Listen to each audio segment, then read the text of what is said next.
Bonjour la famille, bonjour les amis, j'espère que vous allez bien. Alors, vous voyez, je suis à l'extérieur, j'ai décidé de vous faire une vidéo aujourd'hui à l'extérieur. Regardez la belle vue en arrière de moi. Donc là, je vous montre un peu la rivière à Saint-Jean-sur-Richelieu. Donc on est dans le vieux Saint-Jean. Et en été ici, il y a beaucoup de gens qui viennent faire un peu du bateau, se promener. Donc si vous avez les moyens de vous procurer un bateau à votre arrivée, écoutez, vous longez le fleuve Saint-Laurent et vous profitez de la meilleure vue possible. Donc pourquoi je vous fais cette vidéo aujourd'hui?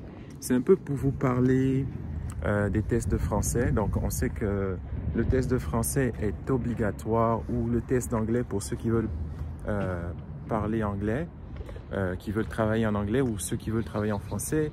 C'est vraiment des incontournables et j'ai cru comprendre que c'est un problème. En fait, c'est un problème pour beaucoup de personnes parce que, pour être honnête avec vous, même ceux qui sont natifs d'ici ne vont pas nécessairement passer le test de français à 100%.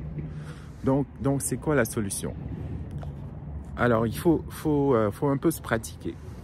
Donc, le test de français, la première information que je peux vous donner, c'est que vous allez sur Prep My Test. Je vais vous laisser le lien en description, Prep My Test, pour préparer le test de français et pour avoir les 4 épreuves. Donc, on a l'expression écrite, la compréhension orale, l'expression, je recommence, l'expression écrite, l'expression orale, la compréhension écrite et la compréhension orale.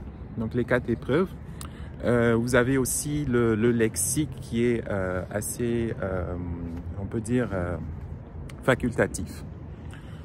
Pour l'oral, les amis, il n'y a pas de sorcellerie, comme on dit, il n'y a pas de magie, il faut pratiquer. Donc, comment vous réussissez à passer le test d'expression orale? Regardez des vidéos YouTube, regardez les grands discours, regardez le site du Prep My Test. Ils vont vous envoyer des liens pour pratiquer l'expression orale. Donc, l'expression orale, c'est quand vous êtes en face si vous allez dans d'un centre de votre pays où est-ce que vous pouvez passer le test de français, vous allez parler avec quelqu'un qui va vous poser des questions sur un peu tout et rien. Donc ça, c'est l'expression orale, c'est pour voir comment vous vous débrouillez en français. Et là-dedans, tout le monde a des niveaux différents, ok? Il n'y a personne de parfait, donc tout le monde fait de son mieux. Maintenant, pour réussir, c'est à vous d'aller voir des vidéos, c'est à vous de vous pratiquer.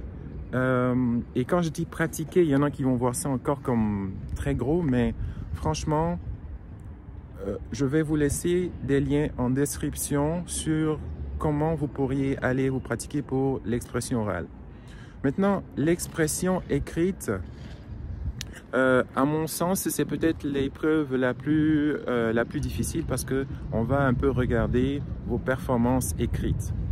Donc, est-ce que vous faites beaucoup de fautes? Est-ce que vous êtes quelqu'un qui fait énormément de fautes quand il écrit? Donc, pour ça, les amis, je vous conseille de lire les journaux, comme par exemple Le Monde diplomatique, Le Parisien, Le Devoir. Ici, c'est un journal très populaire au Québec.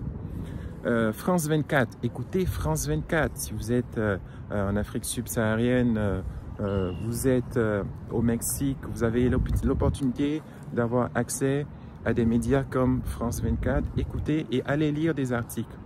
Allez lire les faits divers, énormément de faits divers. Ça va vous permettre de comprendre un peu la structure de la compréhension de l'écrit. Donc, vous devez réussir à faire un minimum, au moins pas plus que 30 fautes, ok? Mais en lisant énormément sur les sites que je vous ai donnés, Le Monde diplomatique, Le Courrier international, tous les journaux, Le Devoir, allez lire les journaux régulièrement pour vous pratiquer. Ça va vous donner une certaine confiance. Parce que, en bout de ligne, on ne cherche pas une note parfaite. Ce qu'on veut savoir, c'est Est-ce que la personne est capable de converser avec la population? Est-ce que la personne a un certain niveau? Est-ce qu'elle peut parler tout simplement anglais ou français? Donc, vous avez le choix de le prendre soit en français, soit en anglais. Puis à ce moment-là, je vais vous laisser les liens en description que vous pourriez aller consulter. Pour la compréhension de l'écrit, ce sont des mises en situation. Donc, vous allez avoir des textes et on va vous demander de choisir parmi les réponses A, B, C ou D, laquelle correspond le mieux. Et encore là, ça passe par la lecture. Okay? Donc, le plus de lecture que vous faites, le mieux vous serez en mesure de repérer les fautes, repérer qu'est-ce qui est vrai ou pas vrai. Puis, il faut voir ça vraiment comme un investissement. Parce que ça ne s'arrête pas juste au test. Vous n'étudiez pas simplement pour passer le test, vous allez le faire pour avoir une meilleure carrière. Ici, en arrivant ici, vous allez le faire pour avoir de meilleures opportunités, pour être mieux vu, pour vous ouvrir les portes. Ok? Souvent, c'est ça qui empêche certaines personnes de réussir ou non, c'est vraiment la porte qui les sépare de leur admission, l'obtention d'un visa.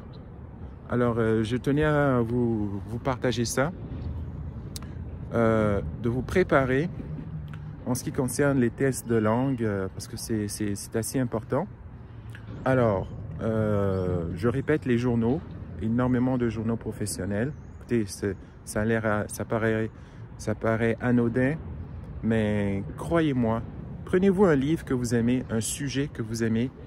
Allez chercher des styles de lecture, des styles de rédaction que vous aimez. Et vous allez voir que devant un test, il n'y aura pas de secret pour vous. Vous allez pouvoir adopter le style que vous avez tant aimé. Et ça va être gagnant pour vous. D'accord? Donc, appliquez ça et allez voir en description. Je vais vous laisser quelques liens. Encore là, ce n'est pas pour faire la promotion d'aucun service ici. Ça, c'est simplement à titre éducatif pour vous. Alors, je tiens à mentionner que je ne fais la promotion d'aucun site et que je ne gagne aucun revenu substantiel suite à la description, à la publication de ces liens. Alors, voilà, donc merci et on se dit à bientôt.